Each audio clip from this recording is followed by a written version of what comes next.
On the day of my wedding to the man I love, I couldn't express how long I'd been waiting for this moment. But storms can hit without warning. I'm sorry, I'm pregnant with his child, my sister confessed. Surrounded by well-wishers, I was ready to pledge eternal love, but my own sister hit me with the cruelest revelation.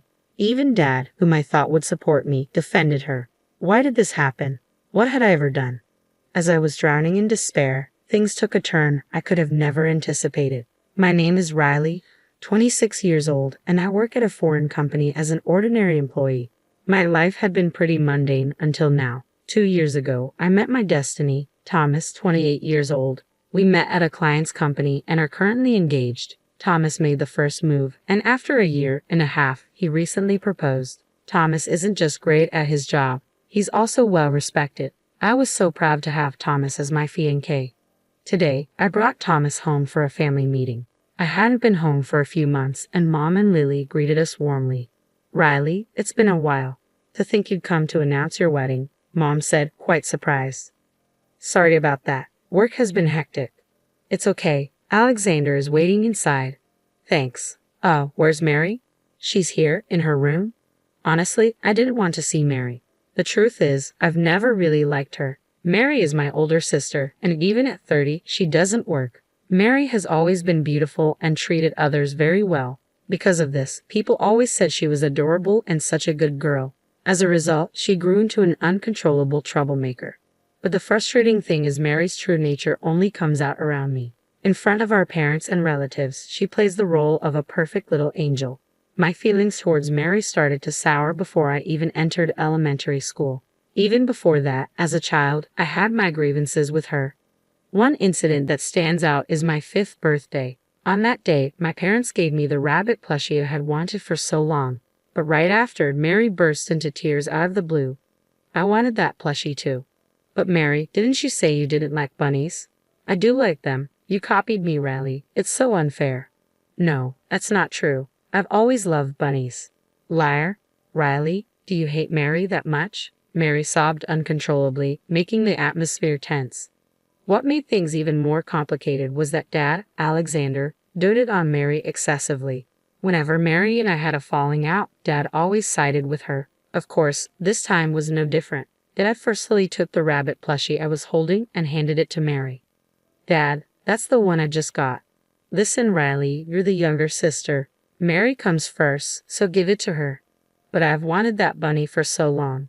We can get you another one for your birthday next year. Just bear with it this year." "Fine." Mary, hiding behind Dad, smirked at me maliciously.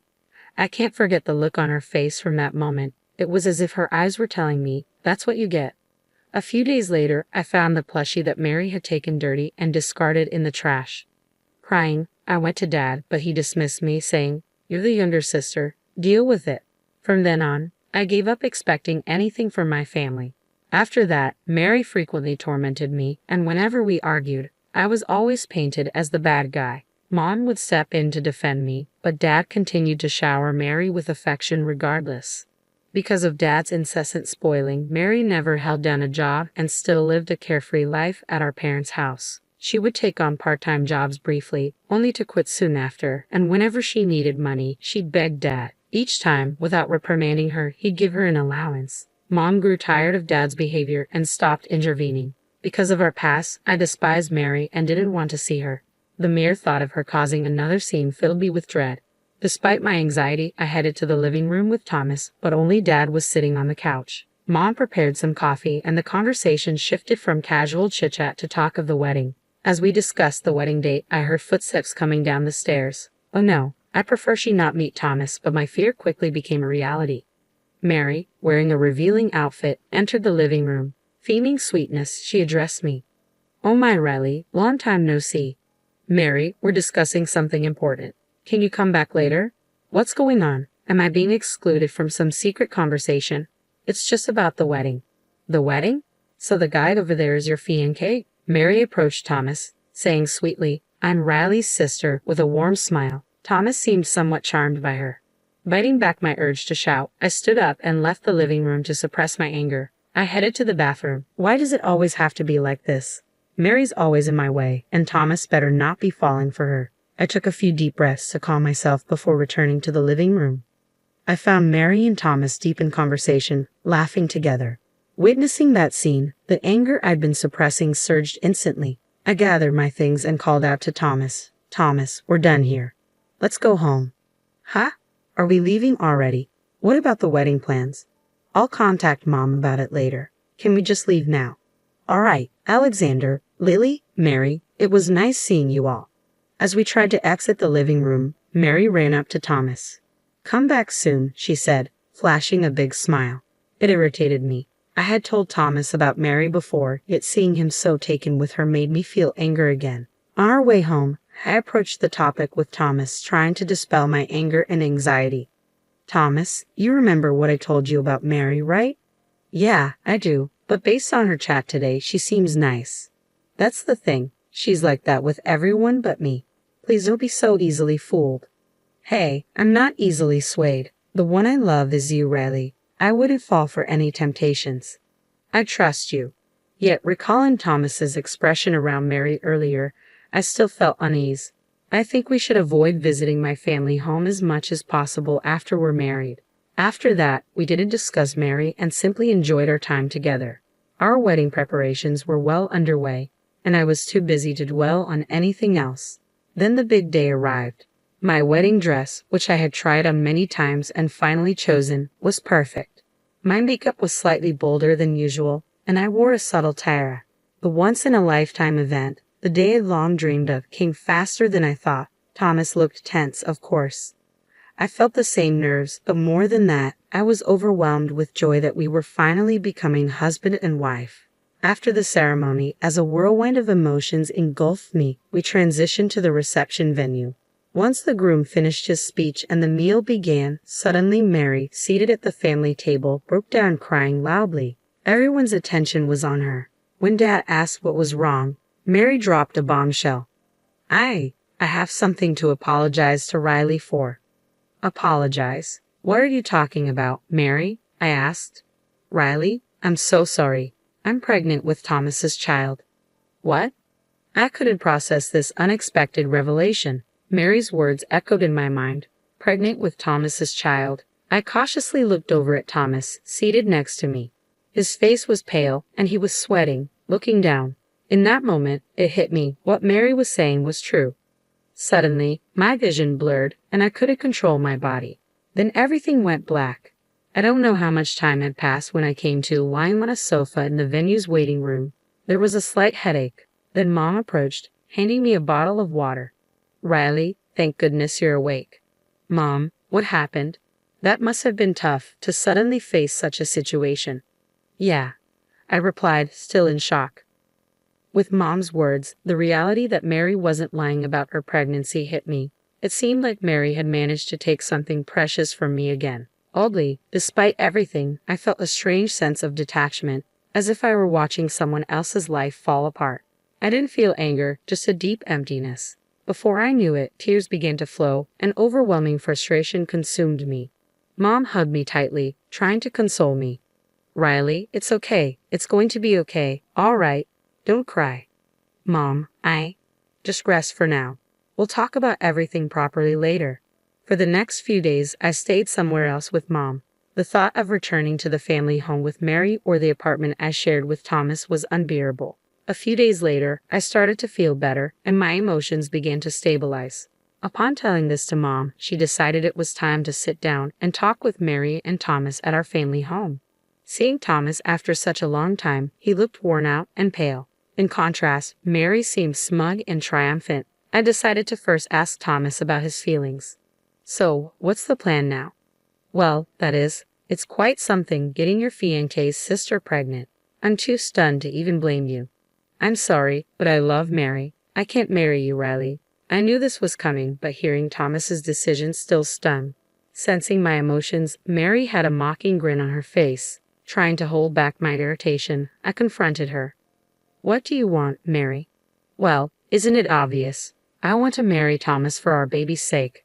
You're serious. You do know he was my fiancé, right?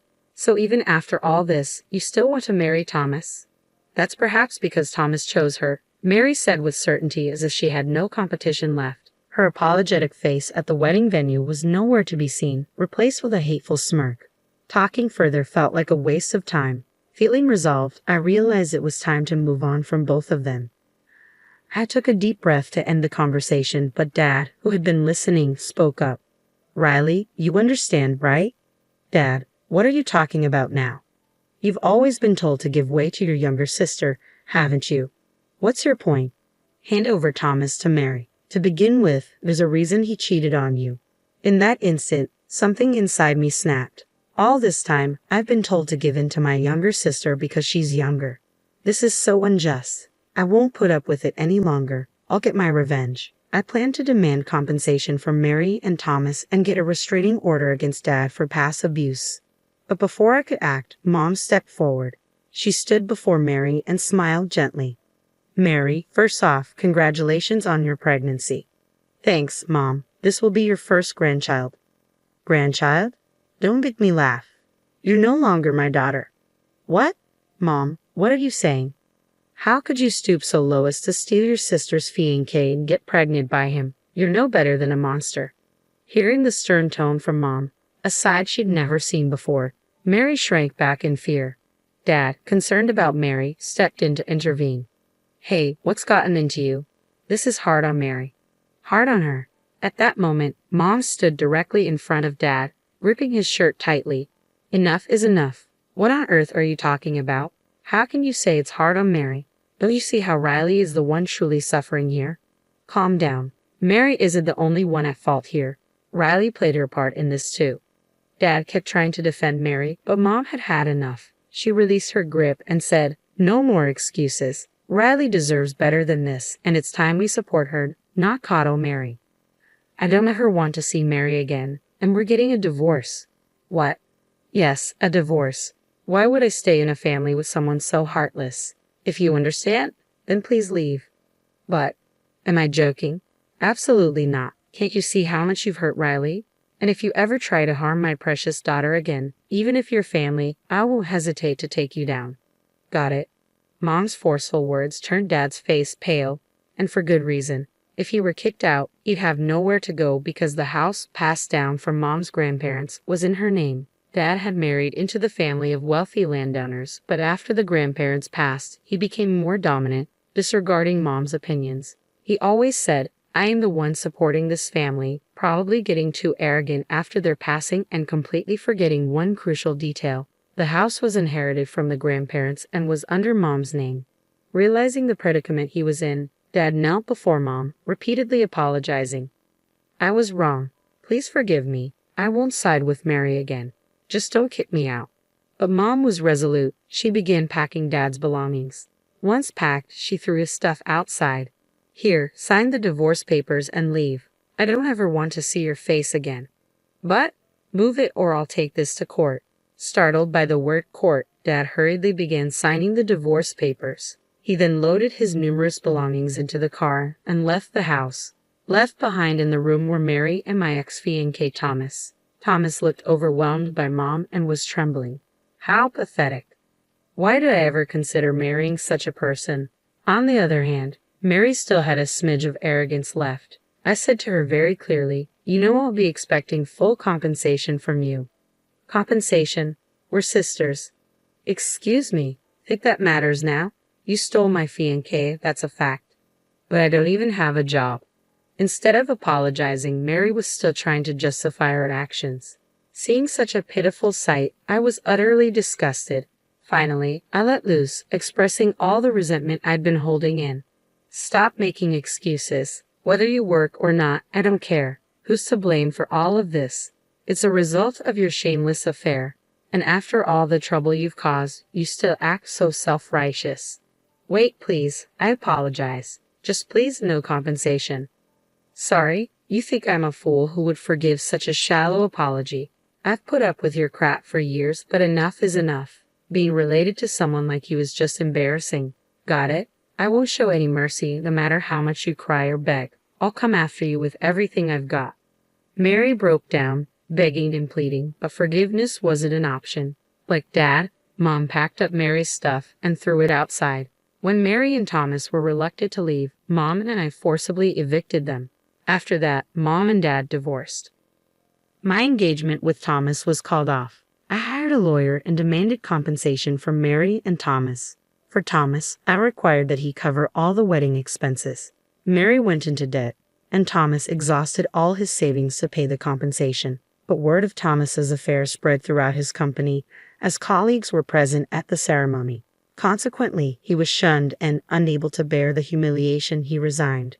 I wonder what kind of life awaits the unemployed couple, especially with a baby on the way. I don't wish ill on others, but in their case, I hope they face endless misfortunes. As for me, I moved out of the apartment I shared with Thomas and began to live with Mom. Spending time with her has been enriching. Surprisingly, I feel refreshed despite the recent breakup, all thanks to Mom, who fiercely protected me. Will I ever love someone again? If I do find someone in the future, I hope it's someone who can make Mom proud.